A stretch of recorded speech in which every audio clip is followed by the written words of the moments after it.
Muito bem, então estamos aqui agora para mais uma live da Livraria da Vila, hoje recebendo o Newton Bonder com seu novo livro. Vamos começar a entrar. A Sandra entrou e logo o Newton pede. Oi, Jacques Fang, que bom. Vamos lá. Enviou solicitação, Newton Bonder, vamos lá. Enviada a solicitação para o Newton, que deve entrar aqui. Oi, Ah, fala, tudo Newton. bom, Tudo bem? Rafael? Tudo Tudo bom? bom? Tudo E ótimo aí? contigo? Tudo certinho, dentro das possibilidades, né? Dentro do quadro atual. Sim, Estar tudo bem hoje é duas coisas, pode ser duas coisas. Uma é estar bem de saúde da cabeça, né? E a outra é estar vacinado. Eu só vou ser vacinado a semana que vem, então está metade bem, né? Quer dizer, a cabeça está boa, a saúde está boa, vamos chegando aí vamos ver se a gente vai, né? Conseguindo enfrentar aí essa calamidade nacional aí, né, Newton? um Então, momento difícil mesmo. é uma doideira, né? Quer dizer, no fundo, difícil de entender certas coisas, mas vamos chegar lá, né? Está fora do nosso controle. Então, dando boa noite a todo mundo que já entrou e que vai entrar. E estamos aqui para mais um livro aqui do Newton, instigante como sempre, provocador como sempre, que é a Cabala e a Arte de Apropriação do Sexo, apropriando a libido, a intimidade, o gênero e a nubilidade. Né? Depois vamos falar de cada coisa, a gente vai entender melhor. Eu até, assim, comentando, o livro tem uma introdução, ele faz parte da série, é o quarto livro, né, da série Reflexos e Refrações. E aí até depois eu tenho uma pergunta específica até sobre isso. E também tem uma introdução dividida em três partes, né?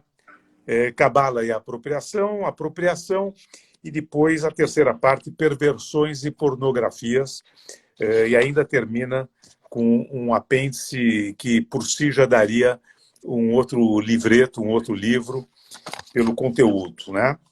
Eu até meio, não brincando, mas tentando falar, mas como é que... Eu coloquei uma palavra que me veio à cabeça para cada uma dessas capítulos, vamos dizer, né? Então, provavelmente não estão corretas, mas enfim, cabala e apropriação eu coloquei assim como se fosse com relação ao livro, né? Como se fossem premissas.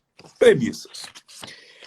A segunda parte, que é a apropriação propriamente dita, eu coloquei como se fossem explicações. Depois você vai me corrigir, assim, ou nem... E a terceira parte, perversões e pornografias como riscos à individualidade. Né? E mesmo o apêndice, eu ainda aí brinquei um pouquinho, o apêndice eu coloquei como golpe de misericórdia em nós leitores, né? Porque ainda por cima, depois de tudo que nós aprendemos ou refletimos nessa parte, o apêndice em si já são reflexões curtas sobre, aí fala do sexo e várias outras, né, adjetivações, vamos dizer, sexo e incontinência, sexo e traição, sexo e receptividade, são 10 verbetes, vamos dizer assim, que quando eu falei brincando, golpe de misericórdia, eu falei, nossa senhora, é muita coisa, né? Muita coisa. Então eu vou pedir a tua ajuda, né, Claro. para Mas, Samuel, poder... deixa eu explicar. Eu acho que a gente já fez uma ou duas lives, pelo menos dessa série, em outras ocasiões. Mais E uma. essa série ela tem uma intenção. Todos os livros são muito parecidos na estrutura, né? É isso. Eles tentam sempre abordar quatro áreas, de alguma forma assim, desmembrar uma temática para que a gente possa entender ela de forma sistêmica. Então esse é o meu desafio em todos esses livros e eu tenho feito assim uma imersão profundo assim, sobre essas questões. E confesso para você que falar sobre sexualidade, sobre sexo, não é uma coisa simples no nosso mundo, onde a gente hoje tem uma verdadeira revolução. É uma das fronteiras do pensamento humano, é toda a questão sobre a sua sexualidade, sobre uma nova visão que o último século e décadas, talvez, trouxe para a utilização de que até muito pouco era só uma dimensão da natureza.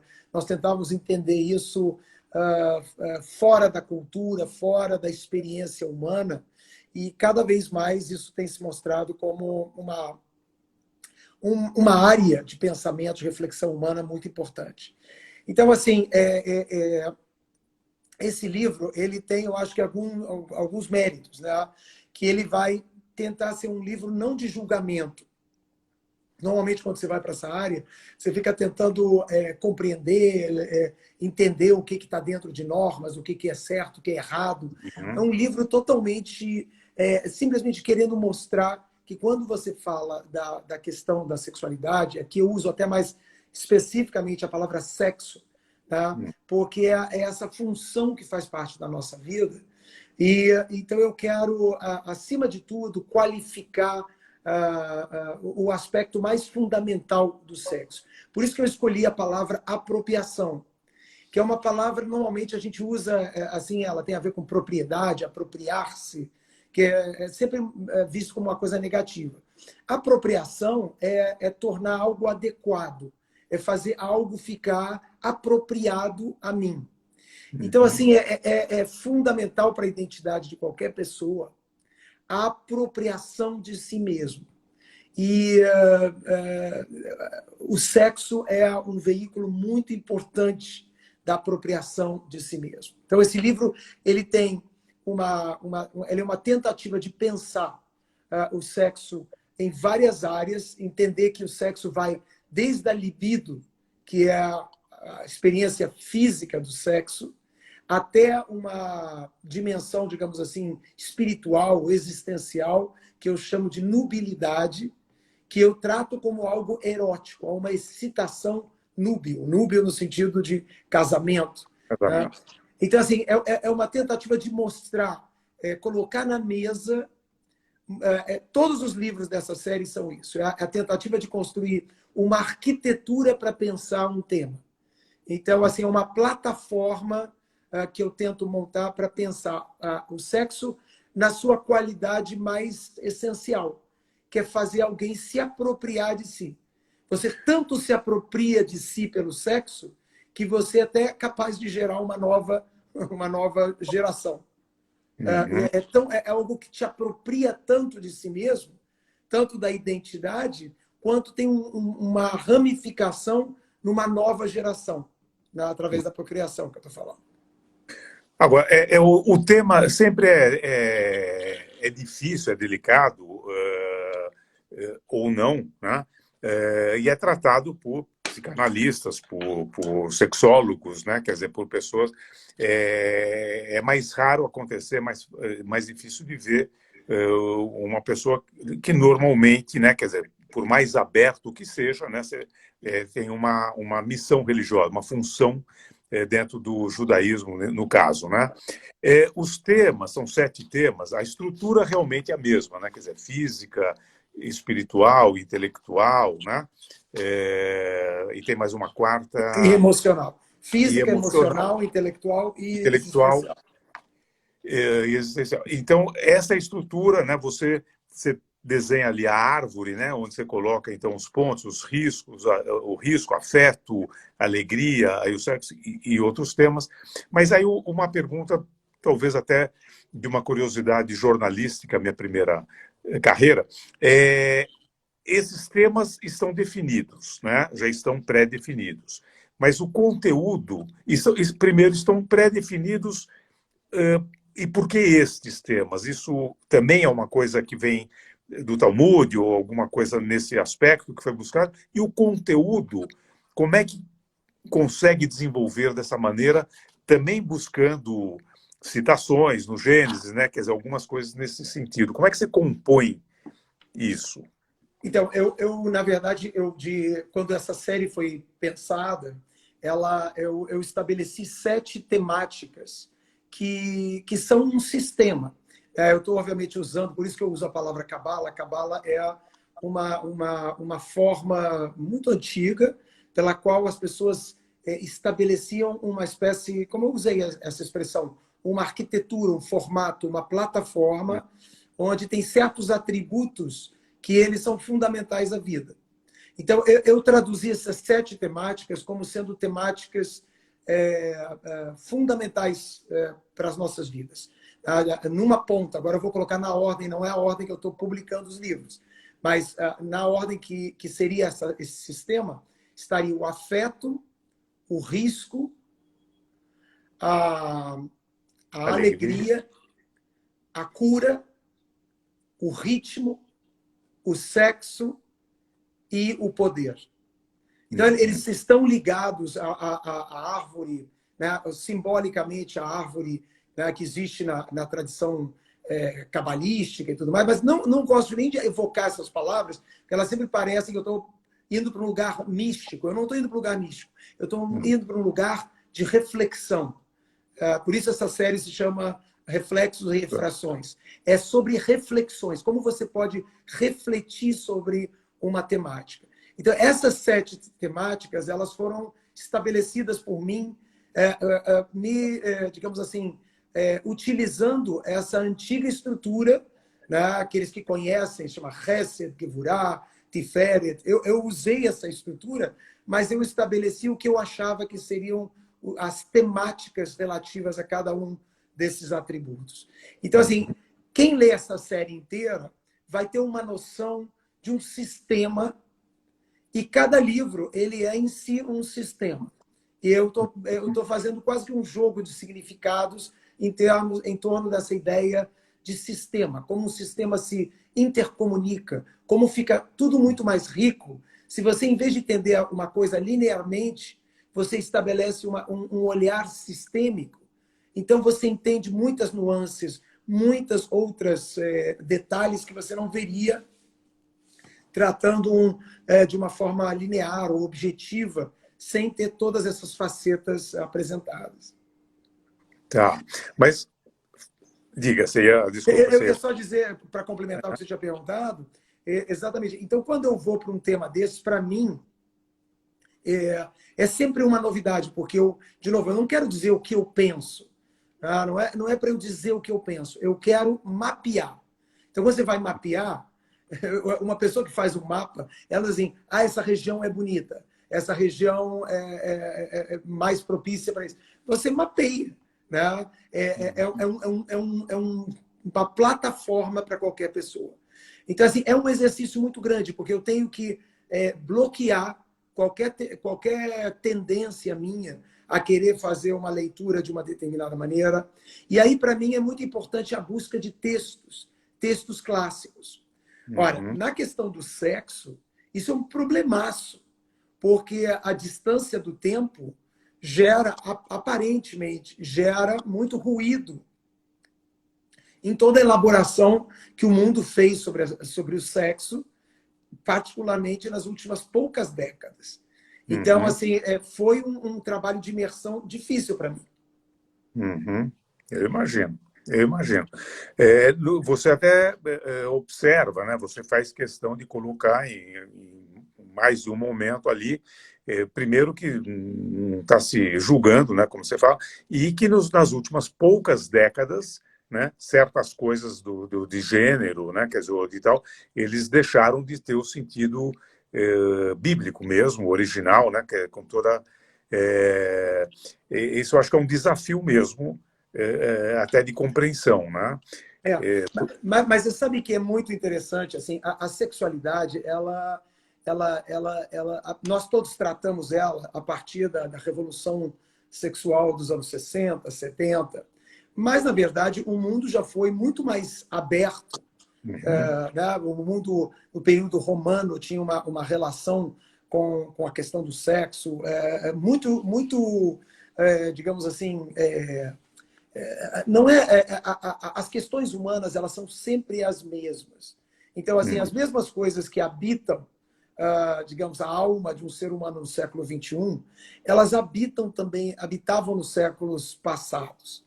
Então, é como a nossa cultura abraça e como ela permite a manifestação dessa nossa humanidade, é que, na verdade, essa leitura histórica da sexualidade. Mas, de novo, eu não estava interessado nisso. Inclusive, eu fui fazer uma espécie assim, de arqueologia bíblica, onde eu vou olhar no texto de Gênesis como é que é tratada a sexualidade humana. E ela é tratada de maneira diferente da animal. Então, é muito interessante que o texto bíblico ele menciona 4 vezes, em Gênesis, na criação do ser humano, há 4, digamos assim, abordagens distintas à sexualidade do ser humano. Primeiro, ele é criado como os animais, macho e fêmea, os criou, o que dá a entender uma criação binária, como a gente vê na natureza. Então, você nasce XX, XY, né? Você nasce binário. Né? Independente das questões de gênero, todo mundo que tem um gênero A, B, C, D, hoje são 26, né? Todo mundo nasceu num determinado momento com um sexo binário.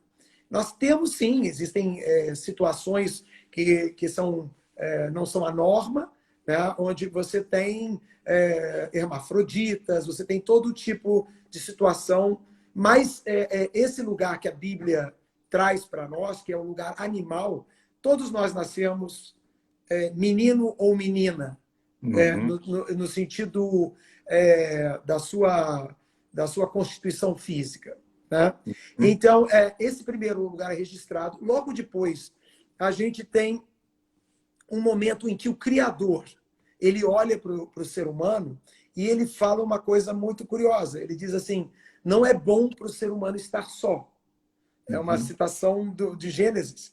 E esse incômodo divino que eu trato pela relação com a intimidade, né? O ser humano ele tem, e eu aqui pela relação que nós temos com a nossa própria consciência, nenhum ser humano se sente inteiro. A gente tem um desejo, há uma solidão no ser humano, que é uma solidão intrínseca. Isso é uma observação do Criador no texto de Gênesis.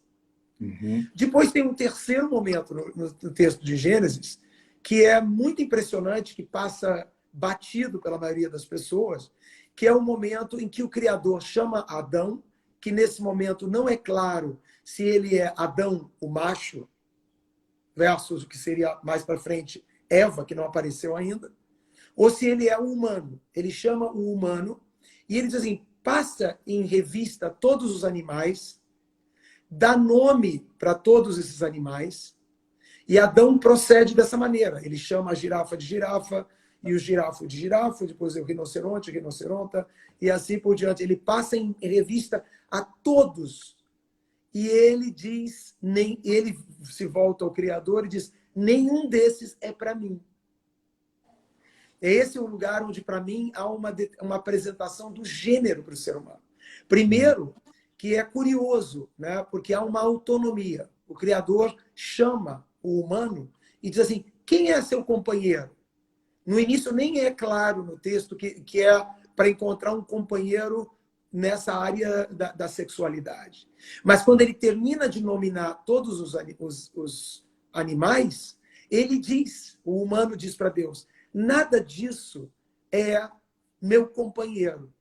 E aí o texto diz que vai se criar, então, para o Ish, que em hebraico quer dizer homem, né? O homem, mas aqui já não é mais o homem, é o marido, é uma dimensão já humana. E agora vai se criar para ele um gênero normativo, que é interessante. Não é nasceu macho, vai encontrar companheira uma fêmea. Agora, ele, com autonomia, passa em revista e ele demanda um gênero normativo a ele. que vai ser, então, apresentado como Isha, como a mulher, como a esposa, a companheira. Mas em nenhum momento desses é claro para nós de que se trata aqui da sexualidade binária. Ela aqui tem uma autonomia onde você não consegue nem entender. Como assim? O Criador imaginou que ele ia casar com uma girafa? Que ele ia ter uma relação com o rinoceronte? Então, assim, há alguma coisa da identidade que eu, no livro, trato como sendo uma menção ao gênero. E, por último, há um movimento que todo mundo conhece, que é a retirada, então, de uma costela de Adão e a criação de uma, agora, não mais uma situação, como é que eu vou dizer assim, pessoa física, mas pessoa jurídica, em que Eva é a companheira núbil de Adão. Então, é como se eu estivesse lendo no texto bíblico as 4 áreas que esse livro trata. A libido, que é macho e fêmea, que são os nossos hormônios, que são toda uma constituição física que tem as tensões e tesões que são próprias da libido. Um lugar que não é bom estar só, a necessidade de intimidade do ser humano. Um terceiro, que é uma identidade de quem é possivelmente o seu parceiro. E o ser humano tem uma autonomia que provavelmente se distingue dos outros animais. E, por fim, uma relação núbil de construção que para o ser humano é importante. Então, assim, eu vou realmente fazer uma arqueologia, não é uma coisa simples, eu não encontrei isso pronto. Confesso a você que nunca vi essa explicação.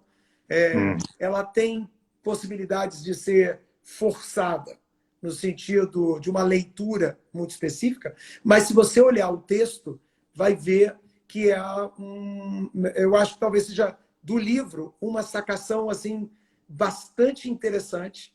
É uma leitura que cria, obviamente, uma outra possibilidade, mas que lá está registrado o que eu disse, está. Então, assim, não é uma leitura que eu faço a partir de um desejo meu próprio, mas é onde eu encontrei essas 4 menções à relação em Gênesis com o sexo humano. Bom, então aqui algumas pessoas também já perguntaram no livro Cabala e Arte da Apropriação do Sexo, site da livrariadavila.com.br, chega rapidinho, vale a pena muito ler. A questão quando você falou, por exemplo, depois você explica melhor sempre, do frontal e da lateralidade, né? Você falou da intimidade, que a intimidade seria mais o lateral, né? Que não, só para as pessoas que estão aqui com a gente, isso também isso é sacação tua ou também foi buscar em textos bíblicos? Não, eu acho que eu tenho duas sacações sistêmicas que eu faço nesse livro, que não, são invenções minhas. Tá? São invenções no sentido, assim, são leituras que eu estou fazendo, mas qual a minha preocupação? Eu tento explicar no livro que a sexualidade ela é feita de 2 elementos. Todos os livros tentam construir, eu não vou entrar aqui em detalhes para confundir a cabeça de todo mundo, mas eu acho que é o mais bonito desses livros, é uma tentativa minha de montar um tabuleiro. Tá? Então, eu até explico no livro que para as temáticas que são laterais, nos temas laterais, como é o caso do risco, da cura, o sistema ele é 1-2-1-2. Tá? Há uma relação entre esses 4 elementos. Nos centrais dessa árvore, eles são 1-2-2-1. Que é uma forma de sistema também que você anda. Né? Você tem 1-2-1-2, ou você tem 1-2-2-1. Né? É uma forma de você criar um ciclo. Então, eu digo isso porque no livro, uma a sacação que eu acho que tem interessante é que eu crio uma relação sistêmica entre a libido e a nubilidade e uma relação sistêmica entre a intimidade e o gênero. Porque a libido e a nubilidade, elas são o que eu chamo de febris. Elas são febres. Febre quer dizer, é uma coisa que te toma. Na libido é muito claro. Né? Quando você está morrendo de desejo, né? É uma coisa, a própria febre. Como é que você tem febre? É uma contração muscular do seu corpo que produz aquecimento, com a função, várias funções específicas que tem esse aquecimento. Mas ele é muscular. Ele é um tensionamento que produz febre.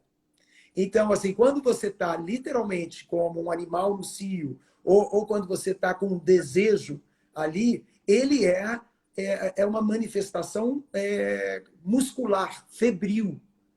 Tá? Nós temos, por exemplo, no Cântico dos Cânticos, que é um texto bíblico extremamente erótico, várias vezes é apresentada essa febre da paixão. Então, a sexualidade, ela é feita, o sexo, vou usar mais esse lugar que é da função, ele é feito da febre da libido e da febre do casamento. Já falo sobre ela. E sobre duas outras formas que não são febres, são florações. O que é uma floração? A floração, ela é diferente de uma febre. A floração, ela quer aproximar, ela quer atrair. O que é uma flor? A flor, ela se abre em cor, ela se abre em vários tipos de aromas. Né? Ela quer atrair, ali tem um jogo próprio do sexo, que é de atrações. Na natureza tem inseto, tem animais né, o pólen é levado de um lugar a outro por pássaros, assim por diante. Né? Então, a floração, ela quer aproximar. A intimidade, ela é uma floração. O gênero também é uma floração. O gênero, a escolha de um parceiro que lhe seja próprio. Todas essas formas de gênero, até aquela que dizem, tem formas de gênero que dizem que não é binária, que é uma forma de gênero que... Mas todas elas buscam, de alguma forma, existe uma relação de floração, né? Que é de encontrar... ela não é a libido do sexo, ela é uma maneira de se aproximar ao que lhe é apropriado, o que lhe é adequado. Né? Essa que é a escolha do gênero. E então, assim, essa explicação entre febril e floração no livro é bastante importante. Quando você fala das florações, existe uma floração lateral, que é de lateralidade, que é a intimidade. Então, a intimidade, ela não precisa... a noção frontal é de penetração, de algum tipo de... Mas aqui não num lugar... muito da sexualidade tem a ver com a tomada. Na tomada você tem o famoso macho e fêmea. É porque tem um acolhedor e um penetrador. É uma função dessa forma que a natureza encontrou. Existem outras, mas essa é a que nos diz respeito a sermos mamíferos, a sermos humanos. Então, só que a floração, ela tem características de encaixe frontal, que é o gênero, e tem uma característica de encaixe lateral, que é a intimidade. Então, a intimidade, ela não quer... A intimidade, na verdade, ela é feita de uma distância, ela não é feita de invasão, de entrada, de encaixe, de penetração. Ela é feita de rondar. Os animais têm isso com cortejo. Os animais rondam um ao outro, eles voam. Tem peixes que fazem umas coisas muito estranhas dentro do mar, né? Desenham coisas, né? Eles querem se aproximar. Essa aproximação, ela é muito interessante, ela é lateral. Se ela for frontal, ela perde a qualidade da intimidade. Ela tem que se chegar lateralmente.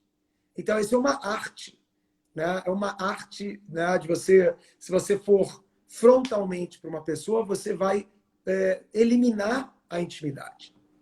Você tem que chegar lateralmente como um cortejo, como uma floração, não como uma dimensão febril. Uhum.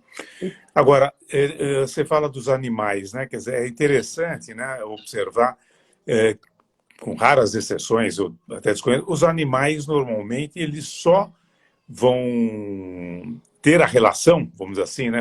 Então, se houver a permissão absoluta da fêmea, no caso, né? Quer dizer assim, ele pode fazer desenho, pode fazer mil coisas, levar uma semana, eu já vi coisas de pássaros também, é muito bonito até, mas se a fêmea permitir, e é gozado que entre nós, humanos, né? Como isso é tão discutido, né? Depois de, sei lá, milhares de anos ainda, como isso ainda não acontece de uma forma tão clara, né? Quer dizer, é o que hoje é o mínimo, né? Um respeito absoluto, até quando você entra na questão da perversão, vamos dizer assim, terceira parte, e da pornografia, né? Quando eu coloco o risco da individualidade, que nem eu coloquei isso aqui de uma forma quase que inocente da minha parte, né?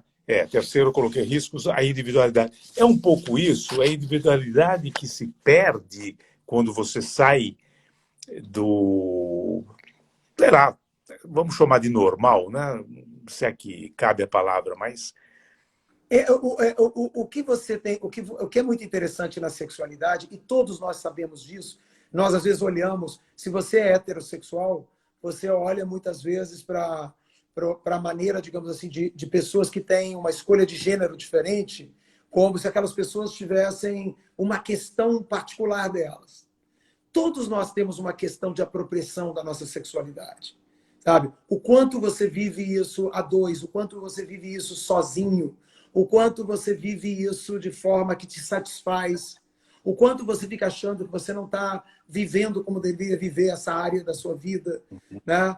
É uma preocupação de todas as pessoas, independente se você é normativo, heteronormativo, todos nós estamos sempre pensando, é uma área da vida onde você está o tempo pensando, será que eu estou sendo eu, vivendo a sexualidade que eu estou vivendo? São três áreas que, nesses livros, eu vou mapeando como sendo as áreas, digamos assim, estruturais de uma individualidade, que são a alegria, são essa coluna central, a alegria, o sexo e a ambição. Essas áreas são áreas fundamentais da vitalidade humana. Então, você sempre, se você não estiver alegre adequadamente, você vai ficar mal. Se você não estiver ambicioso adequadamente, você vai ficar mal. E se você não estiver cuidando do seu sexo adequadamente, você vai ficar mal. Porque você não vai se sentir representado pela sua própria vida. Então, são três áreas muito estruturadoras da vida de uma pessoa. E, então, assim, eu acho que o livro está muito interessante porque ele dá... todos esses livros são livros pequenos, cheios de história. Eles são aparentemente livros para você ler em 2 horas, 3 horas, você pode ler esse livro. Tá? Mas eles estão...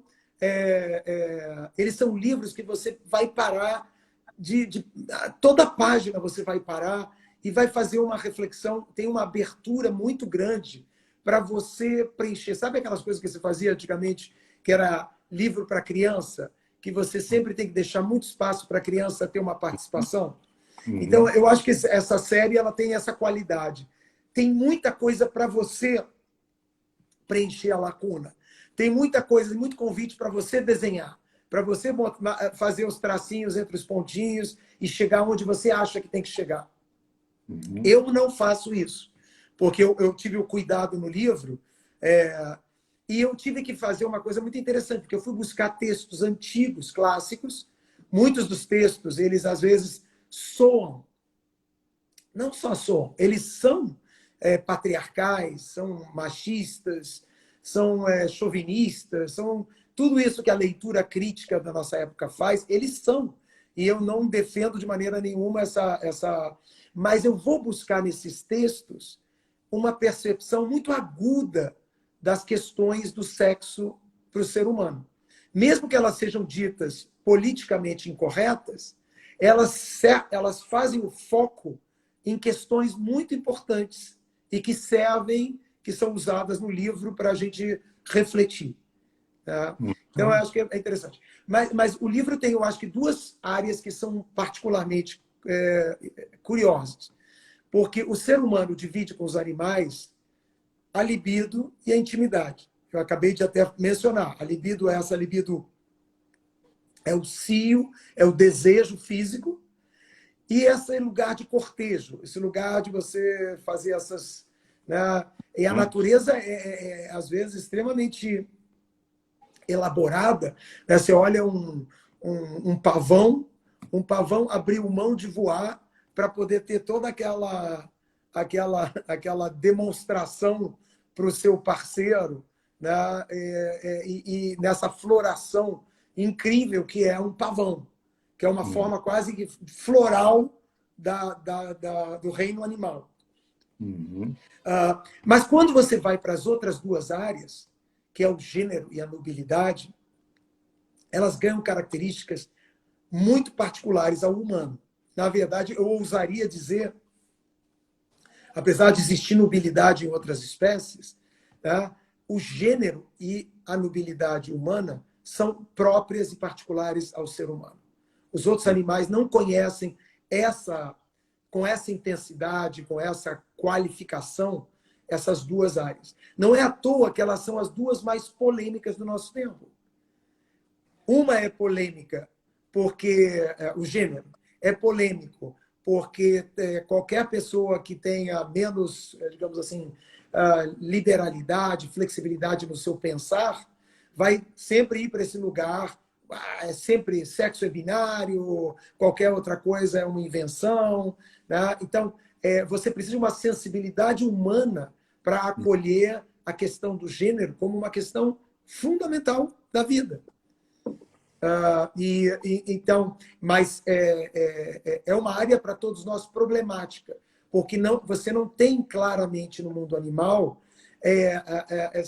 o mundo animal aparentemente passa ao largo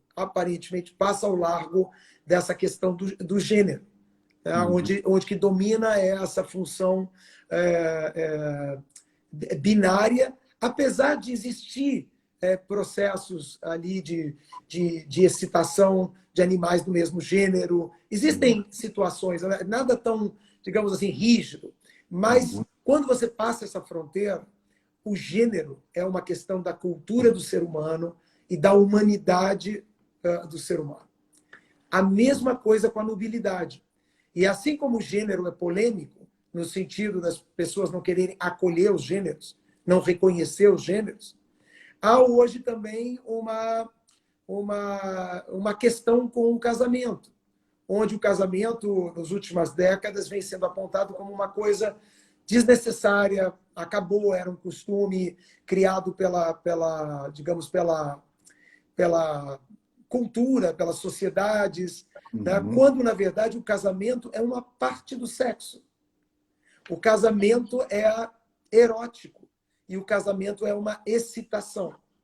Então, assim, eu que faço casamentos, eu já várias vezes comentei isso, eu, quando vejo duas pessoas que são núbeis, que são capazes de querer se casar, porque os casamentos não dão certo, porque são casamentos entre um núbio e um não núbio, ou entre duas pessoas que não são núbeis. O que é ser núbio? É alguém que, por excitação febril, quer construir alguma coisa com um outro. É alguém que, por excitação, vou usar essa palavra, né? Quando eu vejo noivos entrando no casamento e eles são ambos núbeis, eles estão excitados, mas não excitados libidicamente. Né? Podem até estar também, faz parte. Não estou dizendo que não devam estar. Mas, assim, eles entram e eles têm um sonho de construção, de ter encontrado o seu parceiro núbio, de que eles vão construir uma coisa, eles inclusive arriscam febrilmente dizer que é para toda a vida. essa é uma atitude febril. Só uma pessoa que está, digamos assim, num estado febril, que muitas vezes gera alucinação, né? É uma pessoa que é capaz de dizer assim, eu quero ficar com você para sempre. Então, mas esse é um desejo romântico, é uma excitação núbil, esse desejo de construção com o outro. Então, a nossa sociedade ela avançou muito na questão da liberação da nossa libido. A gente perdeu muito nas questões da intimidade. A gente tem questões hoje mais sérias nas relações, nos vínculos de intimidade. E a gente não entendeu que o casamento, aquele casamento que você tem que casar da forma que sua mãe quer, que a sua cultura obriga você a casar, com aquela idade, daquela maneira, e ter rapidamente filho, essa construção de nobilidade, ela era de uma história que a cultura e a sociedade produziram. Mas a nubilidade permanece erótica e excitando todos os gêneros. Repara como é interessante que a nubilidade ela perpassa todos os gêneros. Ela não é careta dos héteros. Não são os héteros que querem nubilidade. Qualquer gênero tem erotismo núbio. Então, é interessante pensar essas coisas dessa maneira, que eu acho que digamos assim, esse tabuleiro, essa plataforma que o livro tenta apresentar, clarifica para a gente, em vez da gente juntar tudo e dizer, não, só tem binário, eu não acredito nisso, eu não acredito. Calma. Do que você está falando? De que faceta? Que faceta você está olhando? De que maneira você está entendendo essa questão? Eu acho que isso tem um valor importante assim que o livro, acho que, de alguma maneira, reflete. Sem dúvida.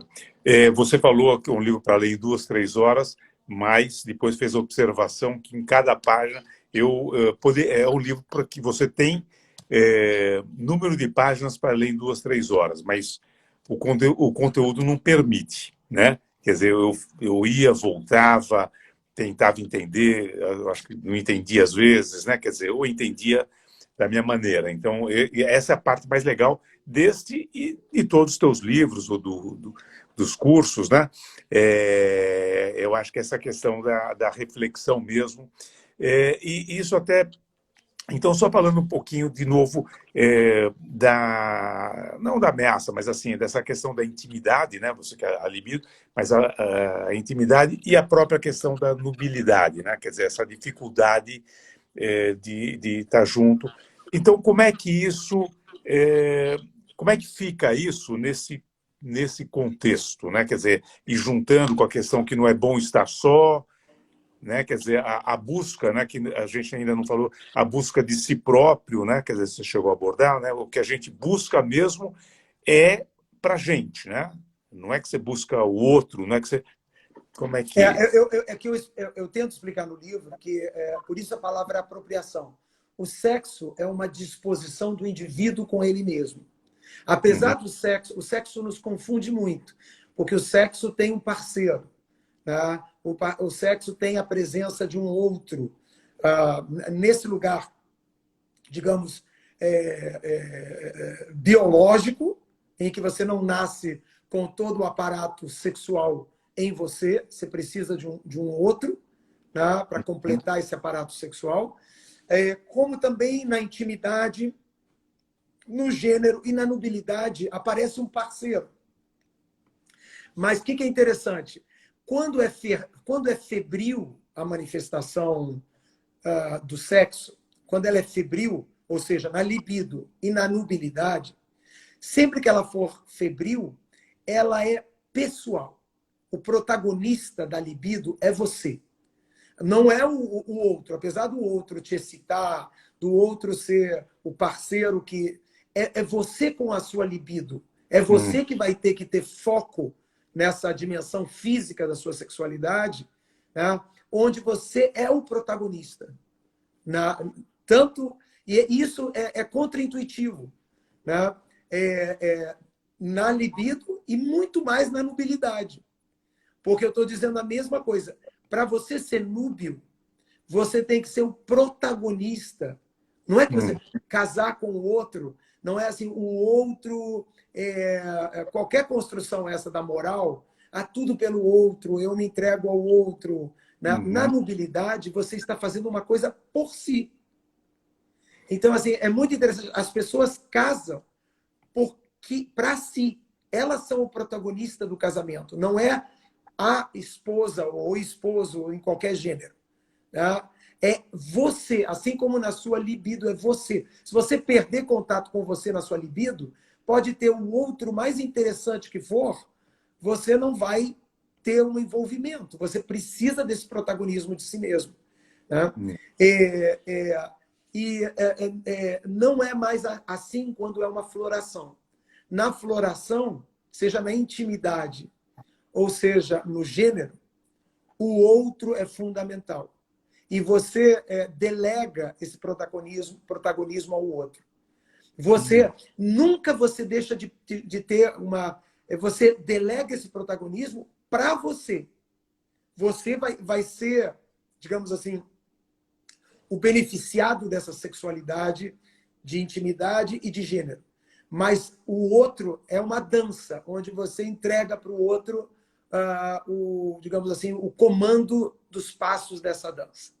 Na intimidade é bem claro isso. Tá? Uhum. Você só vai ficar íntimo de uma pessoa se você, né, você falou dos riscos da individualidade, se você abrir flancos desse risco da sua individualidade, respeitando mais o outro do que a si mesmo.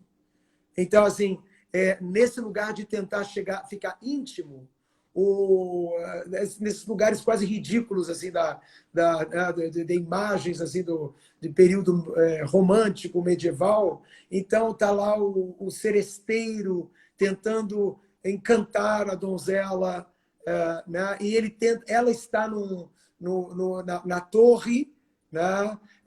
E ele tem que ser herói, ele faz o sacrifício, ele é todo esse lugar em que você tira o seu casaco e põe em cima da poça d'água para que a outra pessoa possa andar em cima. Todas essas imagens que, claro, são construídas por uma moral, por uma cultura específica de cada época, o cavalheirismo, o que seja, né?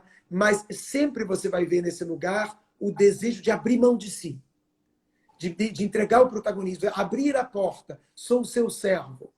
Né? Apesar de que todos esses movimentos hoje são muito criticados, porque eles são normalmente patriarcais, colocam a mulher num determinado lugar, o homem acaba ocupando esse lugar da cultura, mas eles representavam isso. O que o romântico íntimo queria dizer assim, você peça-me qualquer coisa, né? Me demande qualquer coisa. Que era um desejo de dizer, eu estou tendo uma excitação de não protagonismo, onde você é a protagonista, onde o outro é o protagonista dessa intimidade. Então, são jogos que são muito diferentes. E a gente se confunde muito. Na nubilidade, a gente faz erros absurdos, porque ninguém deve se casar com ninguém porque o outro digamos assim, me atrai por atração sexual. Né? A nubilidade não pode ser feita por isso. Claro que você vai buscar pessoas que tenham a ver com você, que sejam bonitas, que sejam, né, que te atendam a várias coisas. Mas o casamento ele não é feito para isso. A nubilidade é uma excitação de construção com alguém, onde você é o protagonista. Onde eu quero construir a minha casa, o que diz respeito à estabilidade na minha vida com um companheiro. Tá? Então, a gente acaba fazendo muitas misturas, muitos equívocos, misturando esses vários elementos do sexo e às vezes, tem um custo nas nossas vidas essa má compreensão de cada uma dessas facetas e como elas se interligam. Agora, você falou um pouco do como hoje certos hábitos, costumes de épocas até recentes, né? Hoje não são tão bem vistas, né? Abrir a porta de carro, essa coisa. E não sei se você viu essa recente situação não me lembro, lá na Turquia, né? Com o presidente da Turquia, mais mais um diretor de um órgão e a secretária-geral, eu não me lembro os cargos exatamente, que tinham duas poltronas na sala que eles fizeram a reunião e um sofá, e deixaram ela de pé ali, né? E aí foi uma saia justa, um mal-estar geral, porque ela teve que se afastar, sentar lá no sofá, e você vê que ainda chama atenção, né, a falta de gentileza por parte dos dois homens com relação a... Mas você sabe que é verdade, isso é claro que a gente tem que essas opressões que acontecem a partir do sexo, essas,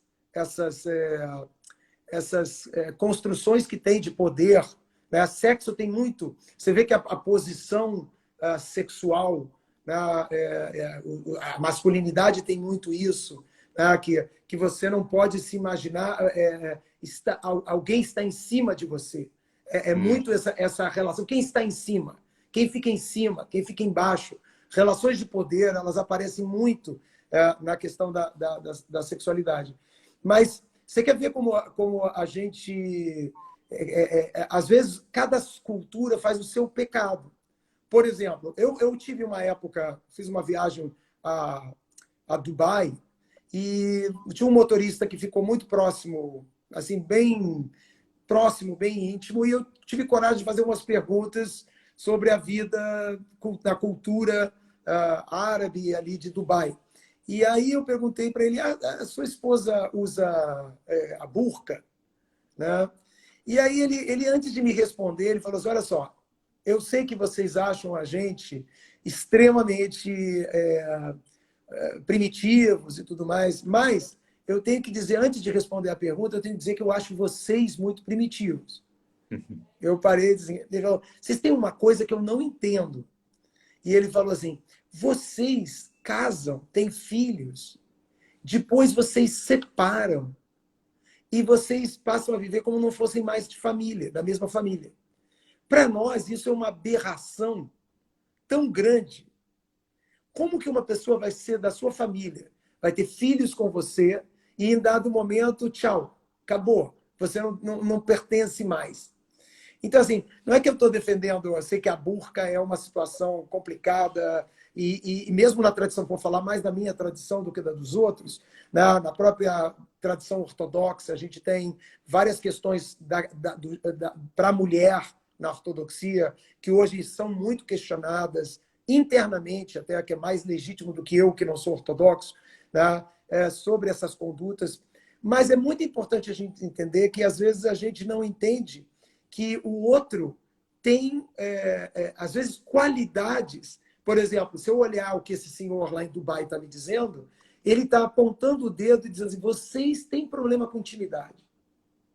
Vocês parecem que são muito bons de libido, pode rolar o que você quiser, todo mundo, a sociedade aceita cada vez mais, mas eu tenho questões quanto à intimidade de vocês. Ela é superficial, ela é de baixa qualidade, né? Vocês não sabem lidar com isso, vocês entram nessas relações de nubilidade de maneira muito, como é que assim, inconsciente, inconsequente, sem, mas mais no sentido não é da moral, é do entendimento, é quase que vocês são tolos, vocês são ingênuos, né? Então, assim, existem muitas maneiras de você enxergar. Às vezes, uma pessoa que é do mundo da libido, que tem muitas relações sexuais, olha, às vezes, um casal e diz assim, pô, essa pessoa deve ser super mal, né? Porque você diz, as pessoas estão ali numa vida careta, ou você faz uma leitura, mas às vezes você não entende a excitação núbil que tem aquele casal, que pode ser muito superior à sua. Então, assim, tem muitas leituras do que é esse sexo. Assim como a gente tem que respeitar pessoas que demandam uma aceitação de gênero diferente dessas normativas héteros, as pessoas têm que entender que o sexo é apropriado ao indivíduo. Você fazer um julgamento do sexo do outro demandaria você conhecer o outro. Então, claro que existem opressões, claro que existem situações que têm que ser, às vezes elas são patológicas na questão do sexo, né? É comum acontecer isso, como também acontece com a alegria e como acontece com a ambição. Onde, se você não estiver tratando isso bem, você vai para um lugar patológico. de negação da sua vitalidade. Mas não julgue tão rapidamente, porque talvez não pela qualidade física de libido, mas por qualidade de intimidade ou de inteligência, de sensibilidade de gênero, ou por qualidade de nubilidade, alguém pode estar tendo sexo muito melhor do que o seu, que faz e acontece na noite carioca ou paulista. Tem uma pergunta, a gente está chegando ao final. Se você fala sobre Yin e Yang na sua obra, se por acaso você aplicou alguma desse conceito. Yin e Yang é um sistema. Essa obra é sobre sistemas. Eu poderia ter usado um sistema binário e cada livro desses tem um sistema quaternário, que é essa questão físico, emocional, intelectual, espiritual. Isso é um sistema muito semelhante ao Yin Yang, onde os dois primeiros, físico e emocional, são objetivos e intelectual e espiritual são subjetivos. Os dois primeiros um Yin e os dois segundos um Yang. Então, sim, essas construções, elas nos ajudam sistemicamente. Quando você pensa, isso é Yin e Yang, isso é um sistema. Uhum. Perfeito. Nós estamos aí faltando um pouco menos de 4 minutos. Eu queria só reforçar, também entraram várias pessoas. Mais uma vez, estamos aqui falando, todo mundo já sabe, né? Quer dizer, do último livro do Newton Bonder, Cabala e Arte de Apropriação do Sexo. Eu li, reli, tudo isso em poucas horas, assim, é muito instigante, muito, mais uma vez, né, quer dizer, exige aí as reflexões que nós estamos aqui falando. Tem muitas questões aí para abordar, mas eu acho que eu sugiro a todos leiam o livro, reforço, né, em qualquer ambiente que queiram, mas na livrariadavila.com.br está à venda. As lojas devem abrir a partir de segunda, terça, quarta. Ninguém mais sabe quando é que o varejo vai abrir, mas o nosso site. E queria só encerrar, mesmo faltando aí 2 minutinhos, para ficar com um gostinho final, agradecer mais uma vez ao Newton por essa aula em pouco tempo, né? E, Newton, você quer fechar? Quer colocar alguma... Não, de novo, também contente de estar com vocês. A Livraria da Vila é uma parceira. Todas as livrarias são lugares de resistência muito importantes da cultura. E realmente um desafio, como você falou. Os meus livros, eles, às vezes, algumas pessoas reclamam, mas eles são...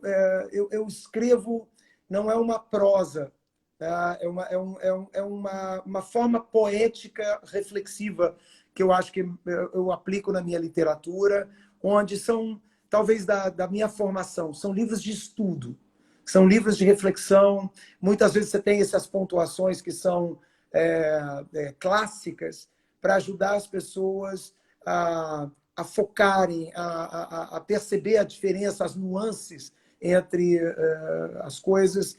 Então, assim, mas eu estou muito feliz assim, com essa série, porque eu acho que ela é uma experiência interessante como conjunto e cada livro como peça individual. Mas te agradecer pela oportunidade também. Não, legal, Newton. Só para reforçar, o livro como todos os outros, muito bem escrito, fluido. Quando eu falei da reflexão, não é um livro, é um livro que faz pensar. É um livro realmente que faz você parar assim, eu nunca li nada deste ponto de vista, isso sim, né? Quer dizer, por isso que você, no meu caso, né? Quer dizer, você vai e volta, fala, nossa, eu não tinha pensado dessa maneira. Você sabe, né? que Quer dizer, um jornalista uma vez perguntou assim, você escreve o que? Autoajuda? Eu digo, não, eu escrevo autoatrapalhação. Porque a autoajuda, ela tenta dar respostas para você e eu tento dar perguntas, eu tento fomentar mais perguntas. E se isso parecer, num primeiro momento, angustiante, porque, cadê o que ele quer dizer? Né? se você prestar um pouco de atenção, isso é uma forma de se aprofundar. Se você estiver fazendo perguntas mais apropriadas à medida que você está avançando, você está sabendo cada vez mais, mesmo que você não tenha as respostas. Não, é isso aí. Né? O mais importante, muitas vezes, são as perguntas do que as próprias respostas. Né? Newton, muito obrigado, pessoal. Fica bem, Muito você obrigado. e todo mundo que está nos ouvindo aqui, o Brasil, o mundo, se Deus quiser, rapidamente a gente sai de tudo isso. Vamos lá, vamos embora. Tchau, tchau, Nilson. Obrigado aí. Valeu. Tchau, tchau.